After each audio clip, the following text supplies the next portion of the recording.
Boa noite. Um novo tipo de empresas está nascendo, empresas que vão liderar o futuro. E hoje eu vim aqui para contar para vocês que as interrupções, muitas vezes, elas podem fazer com que as transformações sejam agilizadas.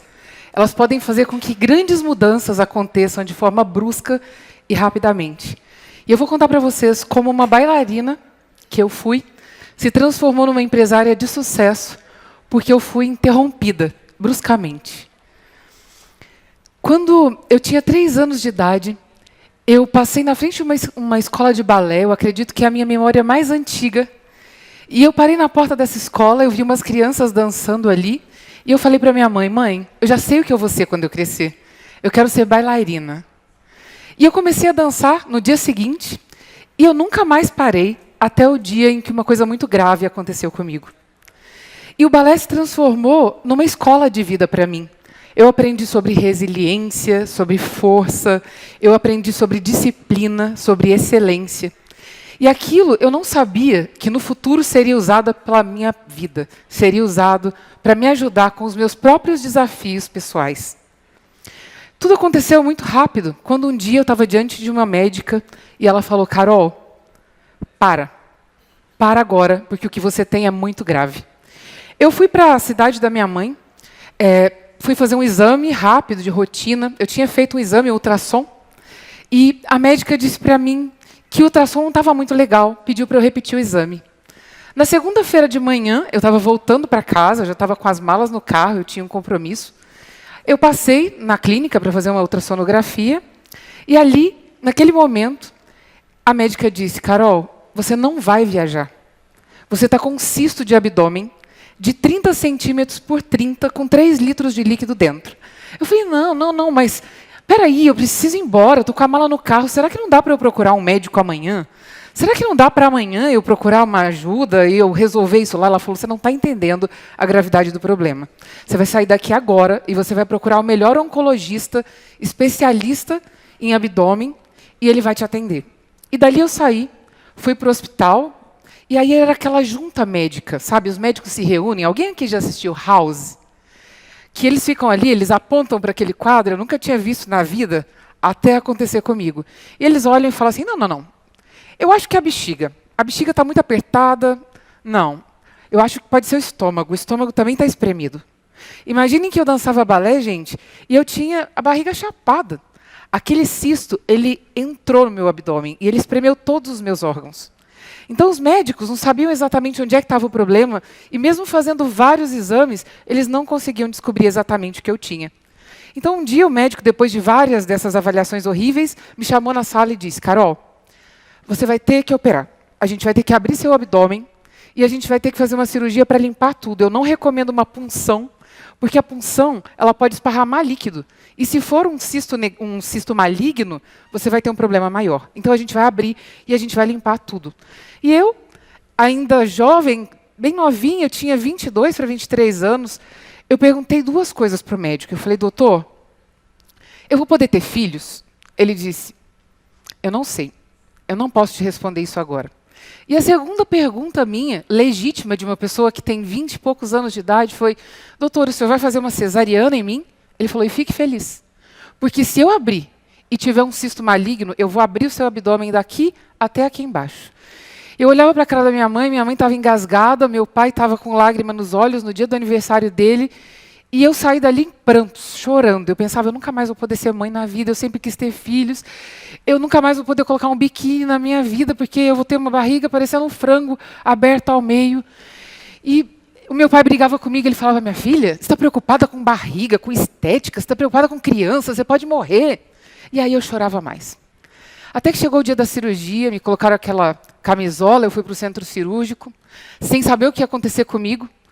Entrei ali naquela cirurgia e recebi a anestesia. Quando acabou a cirurgia, essa foi a última coisa que eu lembrava antes da anestesia. Quando eu acordei, eu me lembro de olhar para o lado, e eu vi que o médico estava arrumando alguma coisa, eu achei que ele já estava saindo da sala de cirurgia.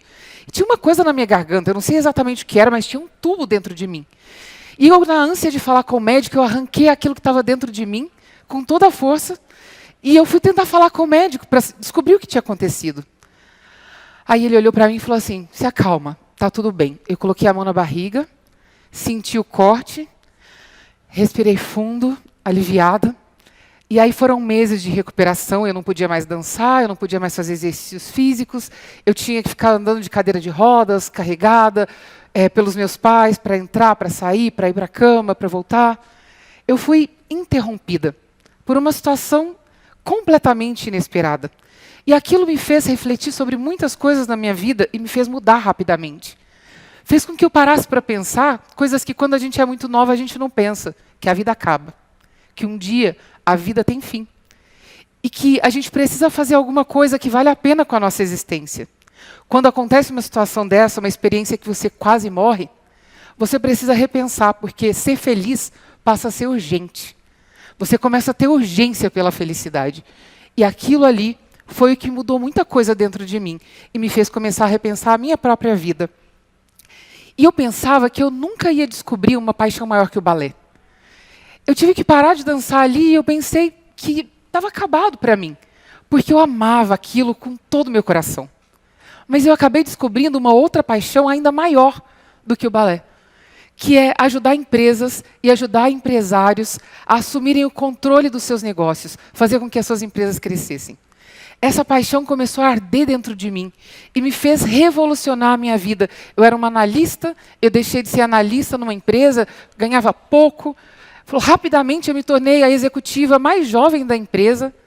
Logo depois eu me tornei a professora mais nova da faculdade. E ali eu comecei a ter pressa de fazer tudo o que eu pudesse com a excelência que eu tinha aprendido no balé, mas fazer com que a diferença fosse através das minhas mãos e de onde pisassem os meus pés. Eu decidi que eu ia fazer a vida valer a pena. E eu comecei nessa trajetória de ascensão profissional, até que um dia eu descobri, fui nos Estados Unidos, já estava há algum tempo nessa trajetória, resolvi abrir a minha própria empresa, sair da minha vida como executiva depois de um tempo, porque eu queria autonomia, possibilidade de fazer as coisas que eu acreditava. E aí eu fui para os Estados Unidos num evento, recebi de presente um CD. E nesse CD eu descobri um cara que ele tinha feito um resultado incrível através da internet. E eu me considerava uma pessoa estudiosa de muito tempo e eu nunca tinha visto aquilo na vida. Ele tinha conseguido, em tempo recorde, conseguir clientes para o negócio dele, e ele tinha vendido uma quantia, um valor que eu nunca tinha visto e nem ouvido falar alguém fazer em tão pouco tempo. Eu fiquei interessada em saber o que era aquilo. Eu entendi que ele tinha usado a internet, eu era uma quase analfabeta digital. Então, eu falei, eu vou fazer isso também. E eu fui lá e fiz. Eu fiz em 2014 o primeiro congresso internacional de coaching empresarial na internet. E esses caras que vocês estão vendo aí são uns dos maiores nomes do mundo em coaching empresarial, neurocientistas de Harvard, das maiores universidades. E eu comecei esse projeto, eu não conhecia absolutamente ninguém. Eu tinha urgência de fazer dar certo, urgência de ser feliz. E assim eu fiz. E aquele projeto mudou a minha vida mais uma vez. Eu comecei a crescer profissionalmente, eu comecei a alavancar os meus resultados, até chegar na possibilidade de ter números muito expressivos. Tenho mais de 10 mil empresários atendidos por mim, mais de 1.000 empresas atendidas por mim pessoalmente. Eu acabei formando pessoas que trabalham com a minha metodologia em mais de 15 países, porque um dia eu fui interrompida e eu resolvi que eu ia dar certo. Eu comecei a fazer palestras para volumes de pessoas enormes, palestras para até 8 mil, 10 mil pessoas. E eu comecei a ter uma vida simples, uma vida que vale a pena ser vivida. Um dos meus maiores hobbies é andar de bicicleta com os meus cachorros. Se vocês passearem em São Paulo no final de semana e eu não estiver palestrando, vocês vão me ver passeando de bicicleta com um cachorro na frente e o outro atrás, porque eu quero ser feliz agora. Aquela interrupção mudou a minha hierarquia de valores. A hierarquia de valores é uma coisa muito interessante, porque ao longo da vida ela vai mudando. Por exemplo, quando você é solteiro, você tem vontade de experimentar tudo, de experimentar a vida. Liberdade é uma coisa importante para você, prosperidade é importante para você. Chega uma hora na sua vida que você casa, por exemplo. Então, as coisas mudam. Não é que você não quer mais liberdade, não é que você não goste mais de experimentar a vida, mas agora você quer cuidar da sua família, você quer proporcionar segurança para a sua família. E simplesmente aqueles valores que estavam lá no topo, eles vão lá para baixo, e outros valores vêm para cima. Só que quando existe uma interrupção brusca, uma mudança provocada bruscamente, esses valores eles se reorganizam rapidamente. Foi o que aconteceu comigo e é o que está acontecendo com muitas empresas nesse exato momento. Porque as pessoas, a melhor maneira para ser feliz é através dos nossos valores. Os valores são as coisas que dão sentido para a nossa vida. E quando a gente quer ser feliz, tudo que a gente faz é para atender a algum valor nosso, alguma coisa que faz a nossa vida melhor. A Madre Teresa de Calcutá, que era uma pessoa que cuidava dos outros, ela mesma entendia que a felicidade era o fim. Cuidar dos outros era algo que para ela era a expressão do amor e era uma maneira dela se sentir mais feliz. Da mesma maneira, as pessoas, quando elas buscam uma marca e elas começam a consumir, elas estão buscando, através de uma empresa, através de uma marca, a possibilidade de serem mais felizes. Elas estão procurando realizar, lá no fundo, algum tipo de desejo, algum tipo de busca de felicidade que elas têm. Então, elas esperam que as marcas, quando se comunicam com elas e quando vendem alguma coisa para elas, sejam capazes de tocar os seus valores, porque isso vai fazer com que elas sejam mais felizes. Olha só essa pesquisa que interessante. Ela mostra os níveis de felicidade no mundo inteiro. E como as pessoas buscam ser felizes. Quais são as coisas em vários países que fazem com que as pessoas experimentem mais felicidade. E aí, aqui tem algumas coisas nessa lista, mas o que chama atenção são as primeiras coisas. Saúde, relacionamento, filhos, sentir que a vida tem significado, que a vida tem sentido. E as condições de sobrevivência, as condições de vida. Eu separei aqui e eu fiz uma ordem por país para saber o que as pessoas mais buscam em termos de felicidade em cada lugar do mundo. Se a gente olhar para o Brasil, por exemplo, a gente vai ver que as coisas que fazem as pessoas mais felizes é trabalho, filhos, religião e espiritualidade. Em cada país, as pessoas entendem felicidade primariamente de uma maneira diferente. E assim elas buscam suprir as suas necessidades, as suas carências. Mas uma coisa me chamou a atenção na pesquisa. Nessas pesquisas eu comecei a perceber que de 2019 para 2020, em que nós fomos interrompidos, houve uma mudança. Algumas coisas novas começaram a sofrer mudanças nessa busca de felicidade. E são elas: ser perdoado por alguma coisa que eu fiz, ser reconhecido como uma pessoa de sucesso, quantidade de tempo e de recursos doados para alguém, encontrar um parceiro que vale a pena para dividir a vida e sentir que a vida tem significado. Foram as coisas que mais sofreram oscilação e incremento no ano de 2020. Ou seja, as pessoas foram interrompidas nesse ano e por isso elas estão buscando ser felizes de maneiras diferentes. Existe uma pesquisa muito legal, inclusive controversa, que experimentou freiras em oração, colocou eletrodos na mente das pessoas e fez uma avaliação para saber quais as áreas do cérebro eram ativadas quando as freiras estavam em oração e se conectadas com aquilo que era mais sublime. E depois fizeram a mesma avaliação com pessoas que tinham contato com algum tipo de marca. E observaram, quando as marcas queridas se comunicavam com elas, qual era a experiência que elas tinham. E a grande descoberta foi que as mesmas áreas do cérebro eram ativadas. As áreas semelhantes à experiência sublime de oração. Isso significa que o contato com uma marca, com uma empresa que faz diferença, na cabeça do consumidor tem uma grande possibilidade de fazê-lo feliz e de ser a grande diferença entre a felicidade e a infelicidade, por mais estranho que isso possa parecer.